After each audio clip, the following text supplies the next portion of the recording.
قال الله سبحانه وتعالى في كتابه العزيز يرفع الله الذين آمنوا منكم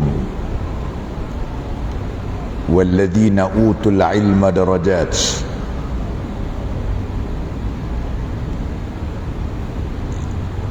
Surah Al-Mujadalah ayat yang ke-11. Allah Subhanahu wa taala mengangkat darjat dari kalangan kamu, yakni orang-orang yang beriman dan orang-orang yang dianugerahkan kepadanya ilmu. Yang saya kasihi Al-Fadil Tuan Pengerusi Majlis, yang saya hormati Al-Fadil Tuan Imam,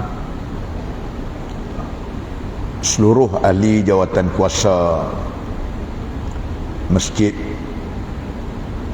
tuan-tuan, ibu-ibu, bapa-bapa yang dirahmati Allah Subhanahu wa taala.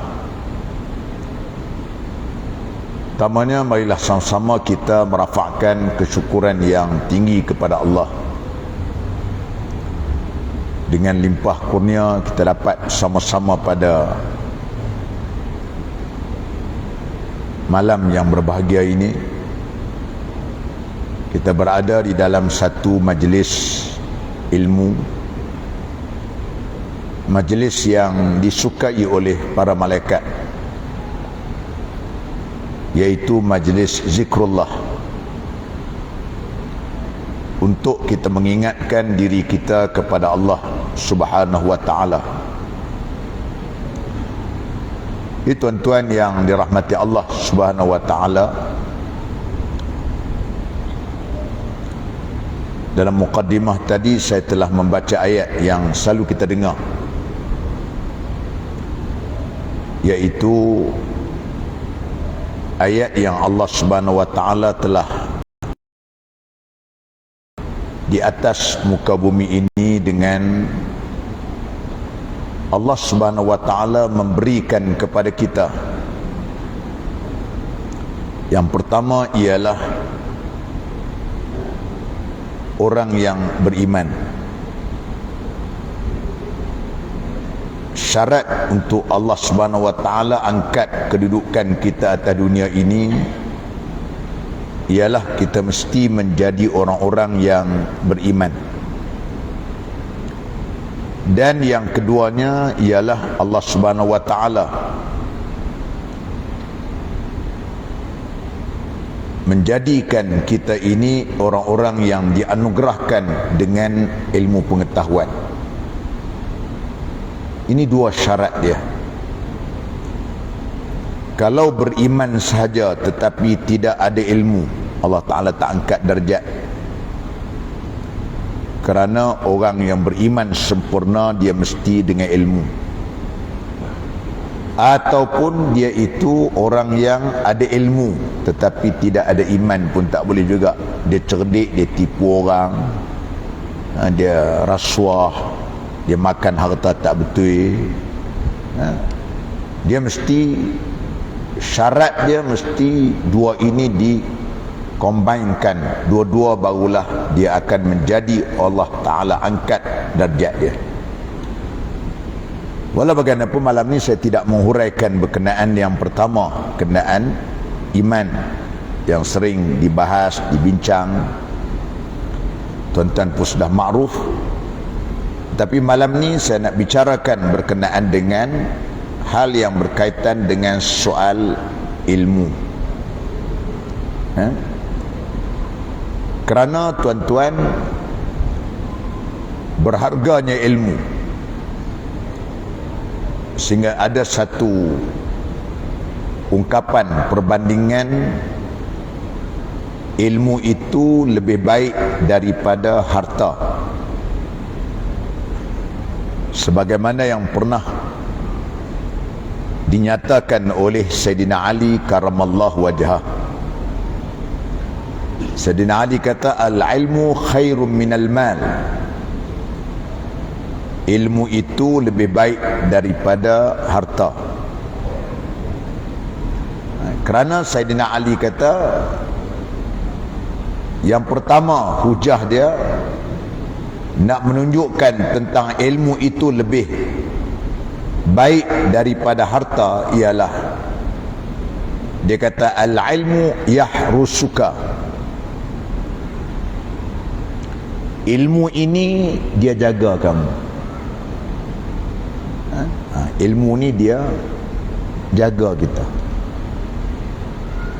Ni ilmu. Ilmu dia menjaga kita.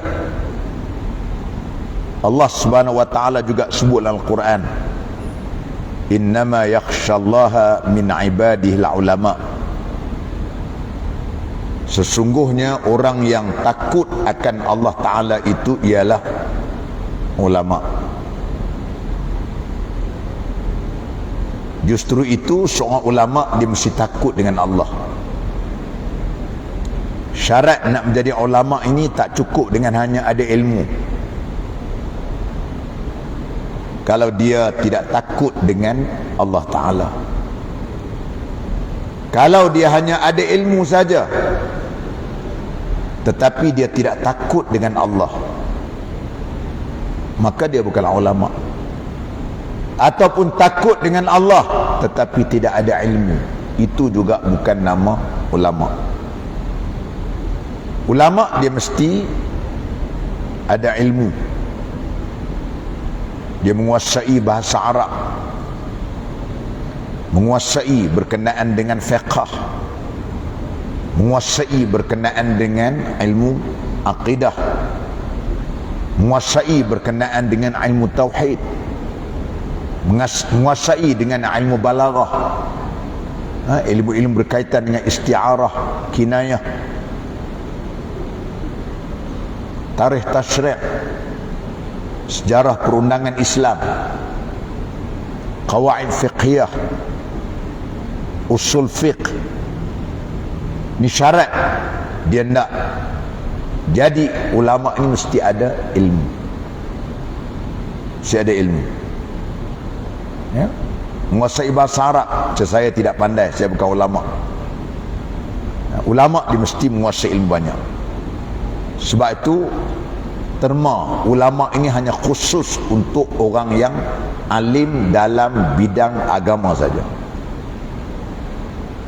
Sebab tu nama dia ulama. Alim seorang, ulama ramai, plural.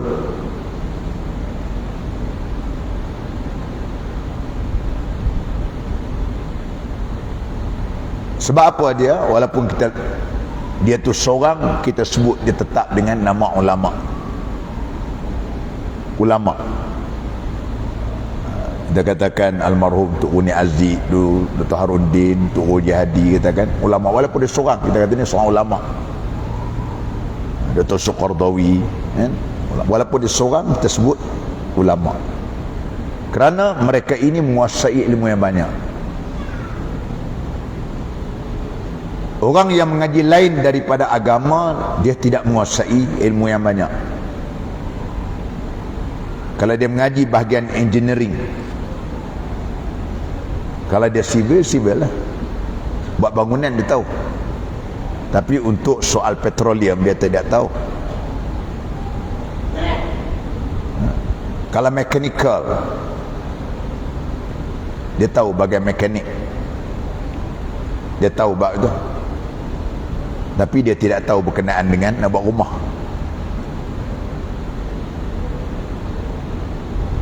Kalau kita pergi di UPM, saya katakan, ni profesor, saya katakan. Ataupun kita pergi universiti yang ada fakulti sains hayat, saya katakan. Ni profesor, dia ni expert, pakar di bidang tikus, PhD dia bagian tikus. Tanya dia buat tikus, siang malam dia tahu jawab. Tapi tanya buat nyamuk, dia kata pergi bilik sebelah. Tu profesor nyamuk. Ulama dah tanya apa? Fiqh dia tahu, tauhid dia tahu, tafsir dia tahu, hadis dia tahu. Ni ulama. Sebab tu dia menguasai ilmu yang banyak. Batu terminologi ulama ini hanya khusus untuk orang yang pakar dalam agama saja. Sebab tu tuan-tuan yang dirahmati Allah Subhanahu wa taala, ini perkara yang kita nyatakan tadi. Ialah yang berhubung kait dengan soal. Yang keduanya, ulama ni mesti takut dengan Allah. Kalau tak takut dengan Allah, dia bukan ulama. Orientalis yang belajar, yang mengajar di universiti-universiti, di Edinburgh University, di Temple University, di Birmingham University, banyak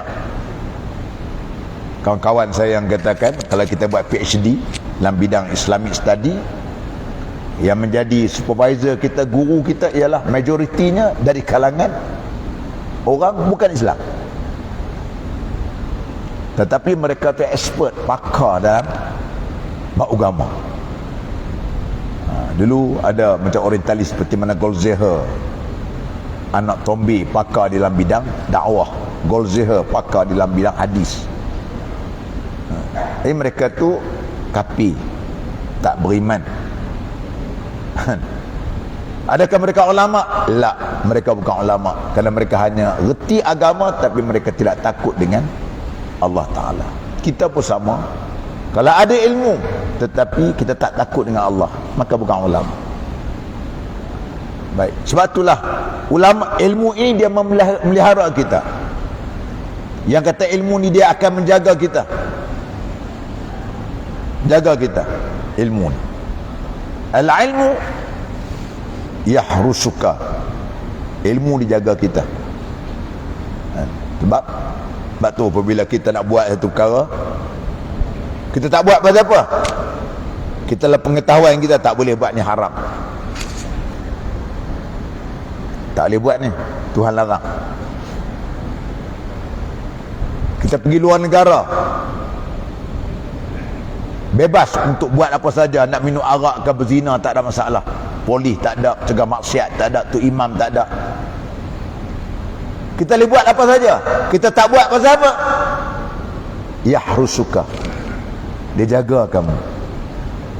Kamu duduk di mana pun tak boleh, tak boleh. Ilmu menjaga kamu. Walaupun kamu boleh buat, kamu curi, kamu ambil harta cara tak halal, kamu makan harta wakaf, kamu ambil rasuah, kamu makan harta-harta yang bukan hak milik kamu, walaupun kamu boleh buat macam-macam.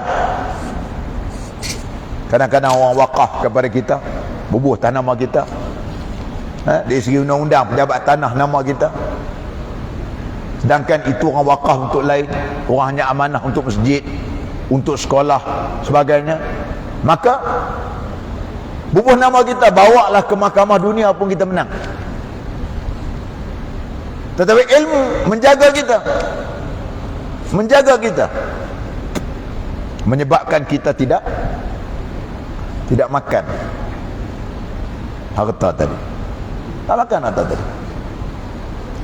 Ilmu penting. Ilmu inilah yang menjadikan kita, yang menjaga kita. Kita tak buat satu benda tadi kerana ilmu. Kita tahu kita tak buat sebab ilmu kata la, mamnu', dilarang daripada kamu buat benda itu. Ini ilmu. Sebab tu apabila kita ada ilmu, kita harapkan akan bertambah kita punya ketakutan kita dengan Allah. Tendak begitulah, kan? Dan kata Sayyidina Ali kata, al-ilmu yahrusuka wa anta tahrusul mal. Ilmu ni jaga kamu, tapi harta kita kena jaga. Tu beza dia kata. Ilmu tak ada siapa kelapak nak curi . Kitab kita tinggal itu, tak ada siapa nak ambil . Cuba handphone je,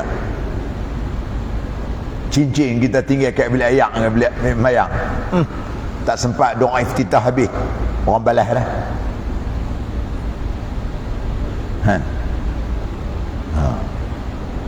Ilmu jaga kita, harta kita kena jaga. Kita nak main kuliah ni, rumah kita kunci. Ada setengah tu rumah bu CCTV pula, ada setengah rumah tu lingkung dengan wayar habis semua. Kalau orang masuk tu bunyi alarm dekat dengan handphone. Macam-macam buat kan. Nak jaga harta bagus lah, bagus. Bukan kita bagus. Itu bagus, tu tawakal kita dengan Tuhan. Tuhan setawakal kita. Nak sebut, nak cerita begitu. Ilmu tak ada. Kita tinggal kitab dekat luar rumah pagang. Tak ada siapa nak kelapak. Kawak pun tak ambil. Tapi harta jangan. Kita duduk biar begitu. Tak boleh. Motor kita tak kunci, kereta kita tak kunci, rumah tak kunci, tak boleh. Harta kita kena jaga. Ilmu dia jaga kita, dia pelihara kita, dia jaga kita. Dekat mana kita nak pi tu, dia tengok kita, jaga kita. Pasal ilmu kata tak boleh buat macam ni, tak boleh ilmu. Tapi harta tidak. Harta kita yang kena jaga dia. Kita nak jaga dia. Al-ilmu hakim wal mal mahkum alaih.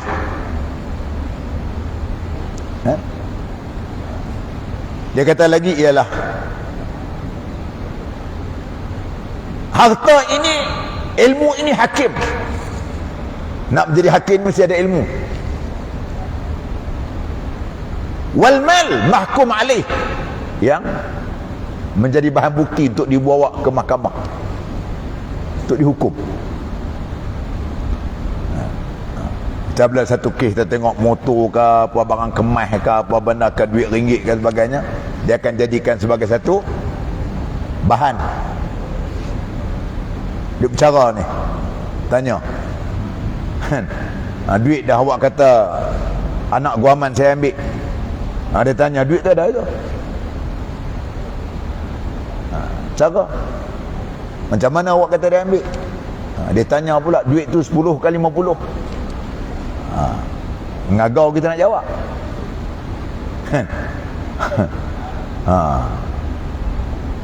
Kalau motor pun sama juga, kereta kita orang curi, sama lah kita.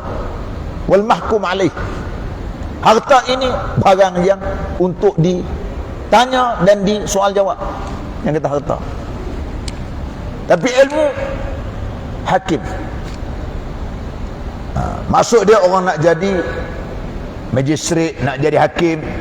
Kalau hakim mahkamah tinggi, mahkamah rayuan, mahkamah persekutuan, itu lagi lah.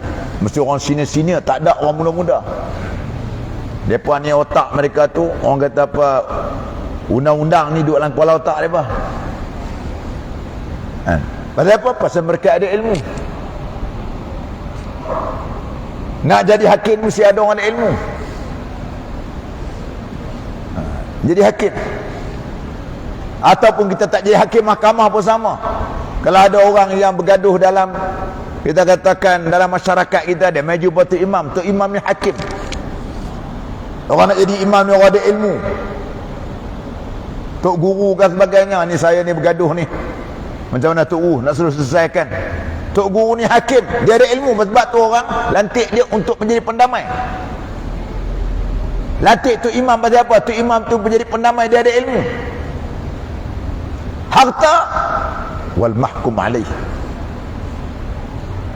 Harta tu akan bawa ke sana kemari untuk dijadikan sebagai bahan, untuk dijadikan sebagai bahan untuk dibicarakan, sama ada ni.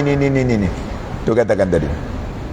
Sebab tu kita katakan ilmu itu hakim, sedangkan harta itu yang dihakimi. Harta ialah apa yang kita katakan tadi, ialah yang dihukum. Kemudian dia kata lagi, mata khazanul amwal wa baqiya khazanul ilm a'yanuhum mafqudah. Dia kata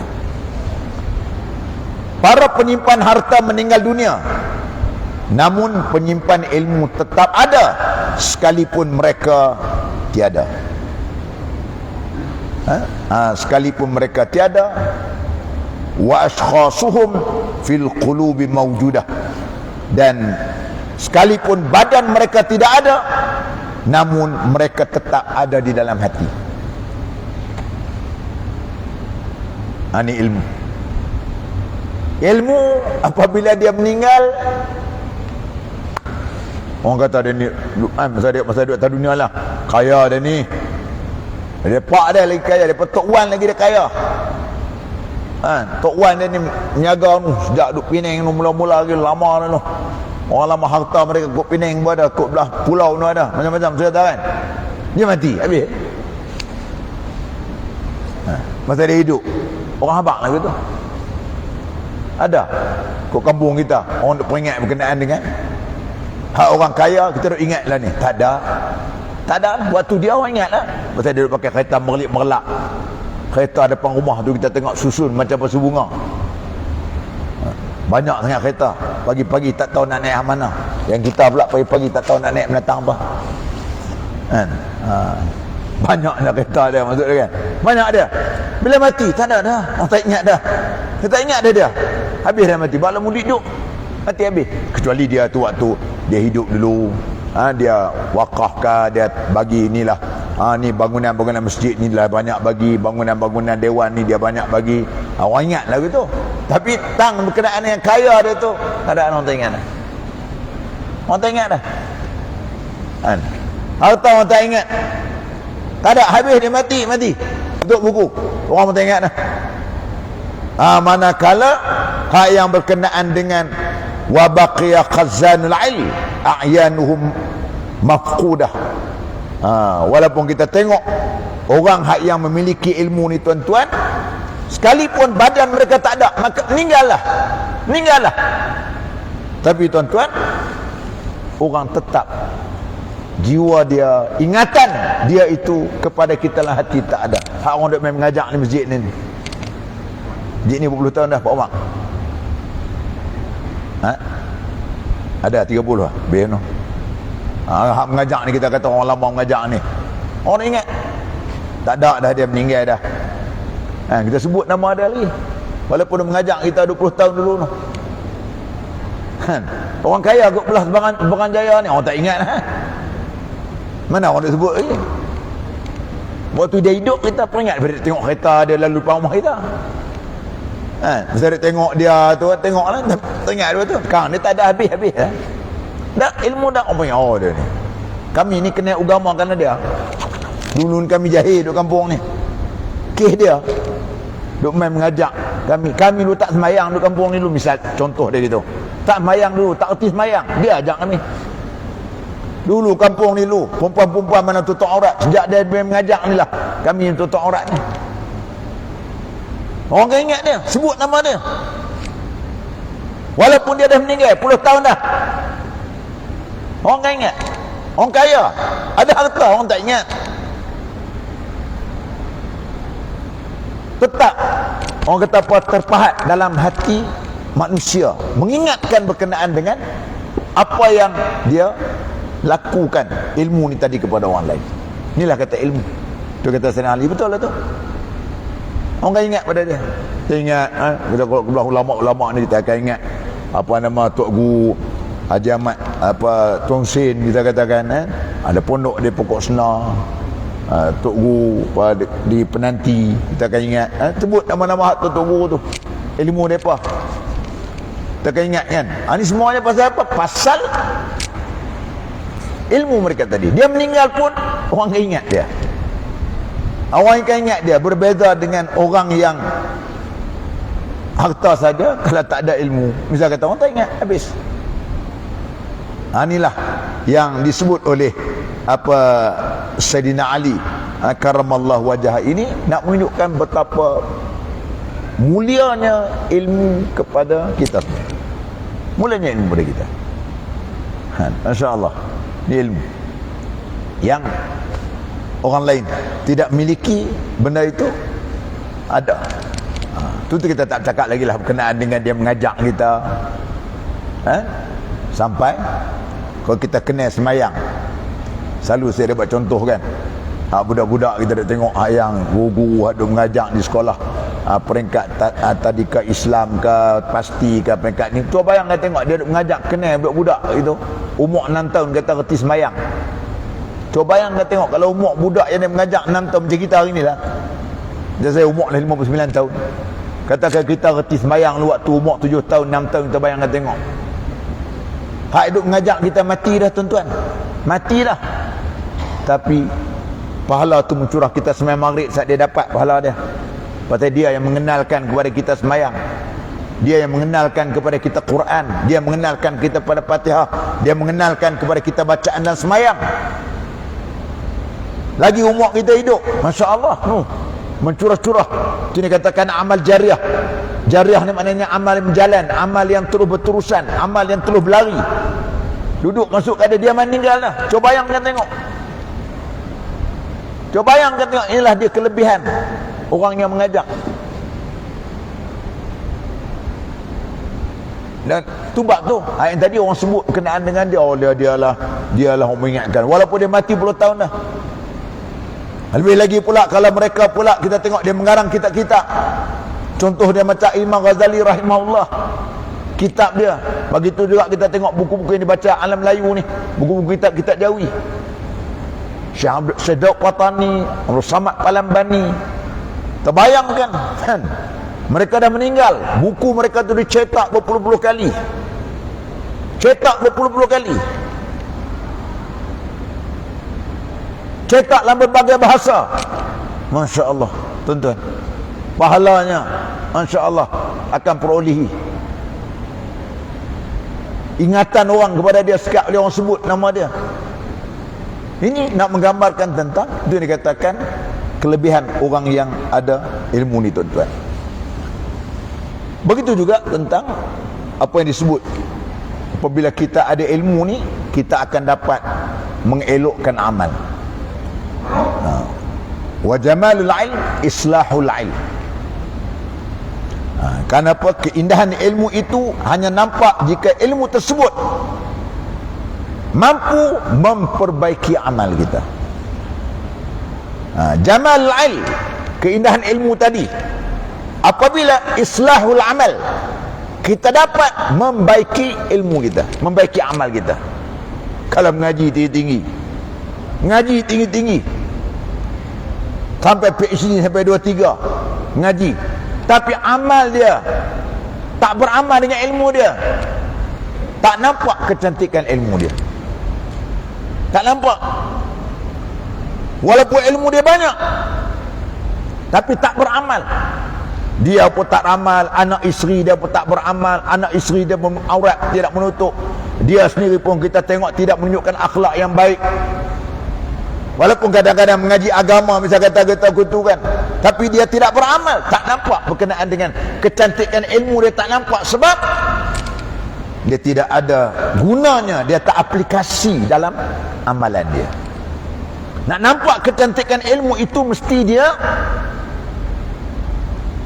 elokkan islahul amal, barulah nampak kecantikan ilmu tadi. Baru orang nak nampak hebat dia ni. Nampak dia ni alim, Masya Allah, dia beramal dengan ilmu dia, cantik ilmu dia, elok ilmu dia, menunjukkan seronoknya berkenaan dengan apa yang dia lakukan tadi. Tuan-tuan, ini nak menunjukkan tentang apabila dia ilmu banyak, kecantikan ilmu itu akan nampak apabila dia menjadi orang yang elok amalannya. Kerana al-ilmu bila amalin kasyajarah bila thamarin. Ilmu yang tak ada amal seperti mana pokok yang tak ada buah. Memang tak nampak, walaupun nampak rimbun elok, hijau elok, apa elok sebagai buah tak ada, tak guna. Sebab menyemak rumah kalau kita pula ilmu ada, tapi kita tak gunakan ilmu kita tadi, tak beramal dengan ilmu kita, maka tak nampak, tak ada. Ilmu tadi, orang nak mengadap dengan dia pun tak ada, orang nak mengaji kat dia pun tak mau, orang pun tak panggil dia mengajak, orang pun tak pergi jumpa dia mengaji, pasal dia sendiri pun tak beramal dengan ilmu dia, tak nampak. Walaupun dia tu hebat, taraf akademik dia hebat sebagainya, tapi dia tak beramal dengan ilmu dia, tak nampak kecantikan dia. Tapi apabila dia itu kecantikan ilmu dia tadi apabila islahul amal, dia sendiri beramal, maka akan nampak kehebatan ilmu pada hebah dia tu ada. Walaupun kadang-kadang dia tidak ada gelaran-gelaran profesor, dia tak mana, kadang-kadang kita tengok ada tengah-tengah tok guru, dia tak ada apa ijazah CA kita katakan, tapi Masya Allah hebat dia. Kehebatan dia pasal apa? Jamal islahul amal, dia itu telah pun amalan dia tadi menjadikan, menampakkan kecantikan yang ada kepada dia. Orang gelar dia sebagai tuan guru. Kerana gelaran tuan guru ni tuan-tuan bukan gelaran yang boleh dibuat-buat. Ni gifted. Gelaran ni recognized daripada masyarakat. Dia tidak ada orang kata apa satu certified body, tak ada.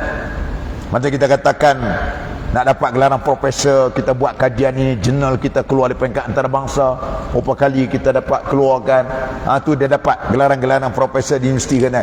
Tapi gelaran tuan guru ni bukan gelaran yang boleh kita katakan nak bagi sembarangan, tak boleh. Kalau tuan-tuan panggil saya, dipersilakan tuan guru Haji Idris Haji Ahmad, saya pun dengar memelugai. Bukan tahap saya tuan guru, bukan saya tuan guru kan? Bukan saya kan. Tuan guru ni orang yang memang itu gifted, anugerah Allah Ta'ala. Anugerah Allah Ta'ala itu anugerah masyarakat pada dia, masyarakat yang beri kepada dia, beri kepada dia. Bukan benda boleh main-main, bukan benda orang kata apa, orang hormat dia. Dia jadikan sebagai orang kata tadilah, satu ilmu dia orang iktiraf. Tanya masalah, ada masalah di kampung, masalah kawasan, orang tanya dia, jawab. Ilmu dia satu. Yang kedua, orang tengok syakhsiah peribadi dia, tengok peribadi dia, tengok Masya Allah dia ni beramal dengan ilmu dia, bukanlah dia saja bercakap mengajak yang tak buat. Kadang-kadang kita kata dia ada ilmu tapi dia pun suruh masjid pun tak main sama jemaah sebagainya, orang tak ada kenal begitu, orang tak hormat kan. Dia tengok, orang tengok pula keluarga dia, pula tengok di sini macam mana pakaian bini dia, pakaian anak-anak dia, semua itu merupakan satu daripada orang panggil apa, prasyarat untuk masyarakat untuk recognize benda gitu. Benda tu benda yang bukan kita katakan boleh kita kata nak olok-olok ni, dah. Bukan begitu. Ini yang kita katakan tadi, kelebihan yang ada kepada ilmu tadi. Kenapa? Kerana ilmu ni apabila dia beramal baru jadi. Macam apa Abdullah bin Mas'ud sebut, dia kata kunu lil ilmi ru'at wala takunu lahu ruat. Dia kata naklah kamu jadi orang yang berilmu, yang jadilah kamu itu sebagai orang yang memelihara ilmu. Melihara ilmu maksud kamu tu beramal dengan ilmu kamu. Wala takunu lahu ruat, dan jangan kamu hanya menjadi pandai cakap saja. Mungkin macam saya katakan cakap banyak, cakap tu tak beramal, tak jadi. Na'udzubillah. Kita hendak supaya kita melihara ilmu yang ada kepada kita. Jangan hanya kita pandai bercakap qala Allah qala Rasul, tapi kita sendiri tak beramal dengan ilmu kita, maka tak jadi. Maka kita orang tak nampak kecantikan ilmu yang ada kepada kita. Orang tak nampak berkenaan dengan jamal ilm, tak nampak kecantikan ilmu kita, dengan sebab kita sendiri tidak memelihara dan kita tidak menjaga ilmu tadi.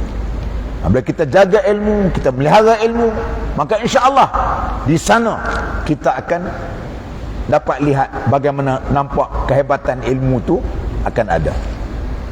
Ilmu tu melihara dia, menjaga dia, dan dia pula menyampai ilmu kepada orang tu pun orang nampak, orang boleh terima, orang hormat dia. Ini semua bukan benda boleh pasal-pasal, tuan-tuan. Bukan benda boleh pasal-pasal. Orang nak main kuliah kita dengan pasal-pasal kan. Macam kita katakan, macam Ustaz Azhar Idrus, ramai orang ajak kuliah dia kan. Kuliah dia ajak, kuliah orang ajak, bukan benda boleh pasal-pasal. Orang kata nak mari kan. Kadang-kadang orang dia kata, alah Ustaz Azhar Idrus mengaji di mana. Benda tu kan pasal-pasal kan, bukan pasal kan.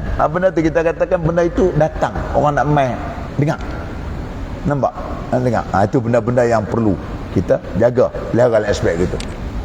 Ini yang kita sebut ada ilmu, dia nampak kecantikan ilmu itu akan ada apabila kita beramal dengan ilmu kita tadi. Itu dikatakan diperingatkan oleh Abdullah bin Mas'ud, salah seorang sahabat Nabi, peringatkan kunu lil ilmi ru'an. Jadilah kamu orang yang bagi ilmu, kamu kena pelihara ilmu. Jangan kamu hanya pandai bercakap saja. Bercakap saja. Kadang-kadang tu hak duk meri syarah bab kekeluargaan, baguslah percakapan tu. Tapi kadang-kadang kita tengok keluarga dia pun tak bahagia kan. Hang boleh bagi teori macam-macam kan. Dia belum tentu lagi. Sebab tu kita kata kena beramal dengan ilmu kita tadi, bukan nampak kecantikan itu sendiri. Jadi tuan-tuan, itulah yang saya dapat sampaikan. Semoga apa yang saya sampaikan tadi, yang penting untuk memberi peringatan pada diri saya sebagai manusia, juga sebagai insan yang banyak kelemahan, yang banyak dosa sebagainya, untuk kita sama-sama kita betulkan supaya kita menjadi insan yang boleh menjadikan manusia yang sentiasa tunduk dan patuh kepada Allah Subhanahu wa taala, insyaallah. Aqul qawli hadza wa astaghfirullahal azim li wa lakum. Wassalamu alaikum warahmatullahi wabarakatuh. A'udzu billahi minasyaitonir rajim. Bismillahirrahmanirrahim. Allahumma anfa'na bil-Qur'anil azim wa Allahumma faqihna fid din wa 'allimna ta'wil. Shiratal ladzina an'amta 'alaihim minan nabiyyin was-siddiqin wasyuhada'i was-shalihin wa hasuna ulaika rafiqa walhamdulillahi rabbil alamin.